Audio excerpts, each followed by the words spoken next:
चिड़िया की शिव भक्ति और चिड़िया वाली माता का मंदिर जो कि गुजरात में स्थित है। यह कहानी एक सत्य पर आधारित है दोस्तों। तो इस कहानी को पूरा सुने क्योंकि आधा अधूरा कहानी सुनने से आपको पाप लग सकता है और आप पाप के भागी बनते। कहा जाता है कि किसी भी कथा कहानी को पूरा सुनना चाहिए, तभी उसका पूरा पुण्य और लाभ हमें प्राप्त होता है। तो चलिए कहानी को प्रारंभ करते हैं। एक शिव मंदिर में दो चिड़ियों का जोड़ा प्रतिदिन आते और वे शिव जी की पूजा और आराधना करते, भक्ति भाव से महादेव की पूजा करते और प्रतिदिन सुबह और शाम जैसे ही मंदिर में पूजा प्रारंभ होता, पुजारी जी घंटी बजाते तो चिड़िया जहाँ भी रहते थे उनके कानों में घंटी की धुन जाते ही वह शिव मंदिर में आ जाते हैं और सुबह शाम भगवान की भक्ति में लीन रहते हैं और बहुत ही श्रद्धा से उनकी भक्ति करते हैं।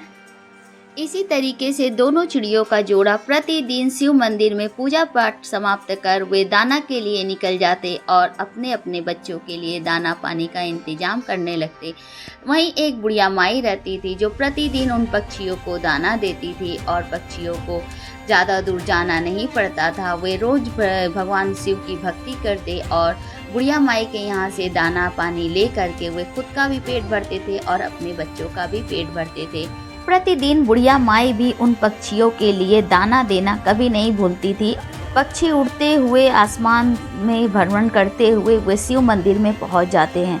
एक दिन की बात है कि बुढ़िया माई अनाज देने नहीं आती हैं और पक्षी काफ़ी ज़्यादा घबरा जाते हैं। वे सोचते हैं कि आज तो अनाज नहीं मिला, अब क्या होगा। हमें तो ये बुढ़िया माई का ही आशा रहता है, इन्हीं से तो हम अपना अनाज लेते हैं और अपने बच्चों का पेट भरते हैं, खुद का पेट भरते हैं। आज बुढ़िया माई कहाँ हैं? वह अभी तक आई नहीं, उन्होंने हमें दाना नहीं दिया।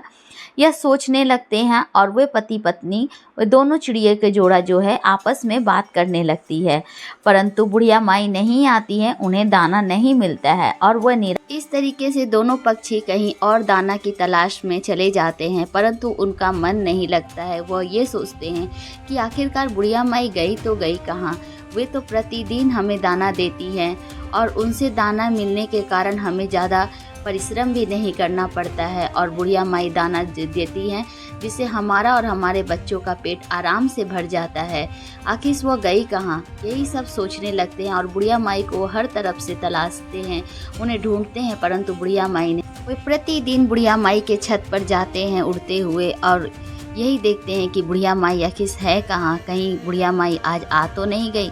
यही सोच करके वो उड़ते हुए बादलों से आकाश में भ्रमण करते हुए वो हर दिन बुढ़िया माई के छत पे जाते हैं, परंतु बुढ़िया माई उन्हें नहीं दिखती हैं। फिर वह निराश होकर के शिव मंदिर में चले जाते हैं। प्रतिदिन चिड़ियों का यही नियम था, वे प्रतिदिन उड़ते हुए आते हैं, बुढ़िया माई को देखते हैं, परंतु बुढ़िया माई नहीं उन्हें दिखती हैं।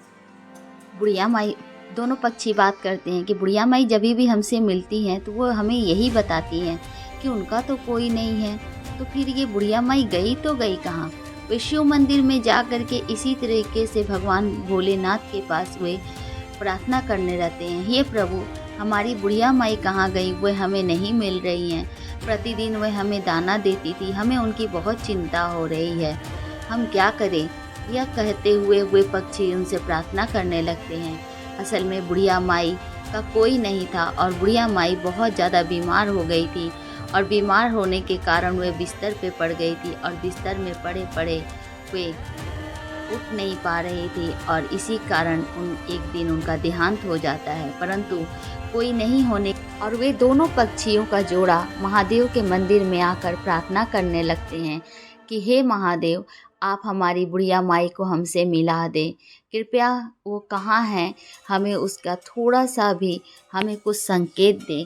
यह कहकर वे दोनों पक्षी भोलेनाथ से प्रार्थना करने लगते हैं और प्रार्थना करते करते कई दिन, कई सप्ताह, कई महीने गुजर जाते हैं, परंतु वे प्रार्थना करते ही रहते हैं। भोलेनाथ उनकी भक्ति को देख करके बहुत प्रसन्न होते हैं। उन्हें लगता है कि इन्हें दर्शन देना चाहिए। एक दिन भोलेनाथ उन्हें दर्शन देते हैं और कहते हैं, मैं तुम्हारे भक्ति से बहुत प्रसन्न हूँ, कहो तुम्हें क्या चाहिए।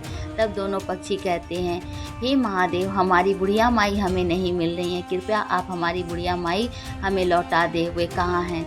महादेव कहते हैं, तुम्हारी बुढ़िया माई अब इस दुनिया में नहीं रही, उनका देहांत हो चुका है।